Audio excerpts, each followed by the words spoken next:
আগ্রাসনের বিরুদ্ধে বাংলাদেশের সমস্ত ডানপন্থী, বামপন্থী, ইসলামপন্থী, সমাজতন্ত্রী সব আপনার কাছে গিয়েছে।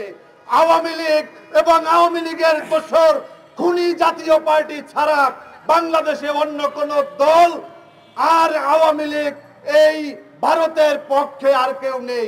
আওয়ামী লীগ তো পালিয়ে গিয়েছে, শেখ হাসিনা পালিয়ে গিয়েছে, সাথে সাথে বাংলাদেশে যে সমস্ত 26 লাখ ভারতীয়রা এখানে অবস্থান করেছে, পুলিশ বাহিনী সহ বিভিন্ন বাহিনীতে যারা নামে বেনামে তারা চাকরি নিয়েছে, তারা কিন্তু পালিয়ে গিয়েছে। আমরা দেখেছি পুলিশের অসংখ্য পুলিশ সদস্য তারা চাকরিতে তারা যোগদান করেনি। তারা যোগদান করবে কিভাবে? তারা তো ভারতীয় নাগরিক ছিল। আজকে দেশপ্রেমিকরা ক্ষমতা দখল করার কারণে ভারতীয় সেই সমস্ত তারা আজকে পালিয়ে গিয়েছে। আমি আজকের এই সভা থেকে বলতে চাই, রিজভী আহমেদকে ধন্যবাদ জানাতে চাই। আপনি যেদিন চাদর পুড়িয়েছিলেন এদেশের মানুষের হৃদয়ে অবস্থান করেছিলেন। জানি না কেন সেদিন চাদর পুরানোর পরে আপনাকে তোপের মুখে পড়তে হয়েছে। এখন আবার আপনি শাড়িতে আগুন দিয়েছেন। এটাই হচ্ছে বাংলাদেশের মানুষের চিন্তা, এটাই হচ্ছে মানুষের বিশ্বাস। বাংলাদেশের মানুষ বিশ্বাস করে ভারতের গোলামির জন্য 1971 সালে এবং 5ই আগস্ট 2024 সালে বাংলাদেশ নতুন করে স্বাধীনতা অর্জন করেনি।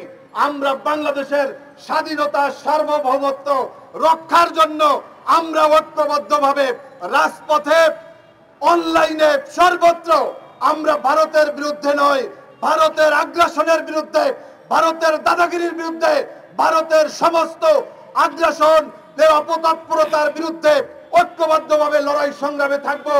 ভারতে কি সংখ্যালঘু নেই?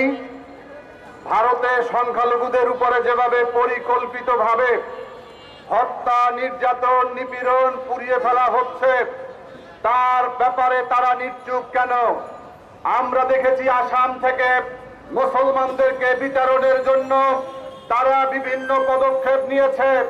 আমরা দেখেছি সেই কাশ্মীরের মুসলমানদেরকে তারা পুড়িয়ে মারছে, তারা হত্যা করছে, গণহত্যা চালিয়েছে, তাদের স্বাধীনতা তারা কেড়ে নিয়েছে। আমরা দেখেছি মধ্যপ্রদেশে, আমরা দেখেছি বিহারে, সেখানে তারা ধর্মীয় উন্মাদনা সৃষ্টি করে মুসলমান এবং বৌদ্ধদের উপরে তারা যেভাবে নির্বিচারে হত্যা করছে। এজন্য তো কথা বলতে হবে আমাদের বন্ধুরা, সংগ্রামী বন্ধুরা। আমরা দেখেছি এই গুজরাটের কসাই মোদী, যিনি নিজেকে একজন ধর্ম নিরপেক্ষ ব্যক্তি মনে করে, অন্যদিকে সাম্প্রদায়িক দল বিজেপির নেতৃত্ব দিয়ে আজকে ভারতের মস্তদে রয়েছে। তার নেতৃত্বে এই গুজরাটে সেই গণহত্যা চালিয়ে, দাঙ্গা লাগিয়ে মুসলমানদেরকে, হাজার হাজার মুসলমানদেরকে হত্যা করা হয়েছে। বাবরি মসজিদ দখল দিয়ে সেখানে আজকে মন্দির বানানো হয়েছে। আজকে ভারতে যেভাবে সংখ্যালঘুদের উপরে নির্যাতন, নিপীড়ন চলছে, এজন্য বাংলাদেশের 18 কোটি সাম্প্রদায়িক সম্প্রীতিতে বিশ্বাসী বাংলাদেশিরা বসে থাকতে পারে না। আমরা যেন জেগে উঠেছি। আমরা বর্তমান সরকারকে বলতে চাই, আপনাদের সবাইকে ধন্যবাদ জানিয়ে আগামী দিনের সমস্ত ভারতীয় আগ্রাসন বিরোধী সংগ্রামে সামিল হওয়ার আহ্বান জানিয়ে আমার বক্তব্য শেষ করছি। বাংলাদেশ জিন্দাবাদ, বাংলাদেশ লেবার পার্টি জিন্দাবাদ, জিন্দাবাদ। এ পর্যায়ে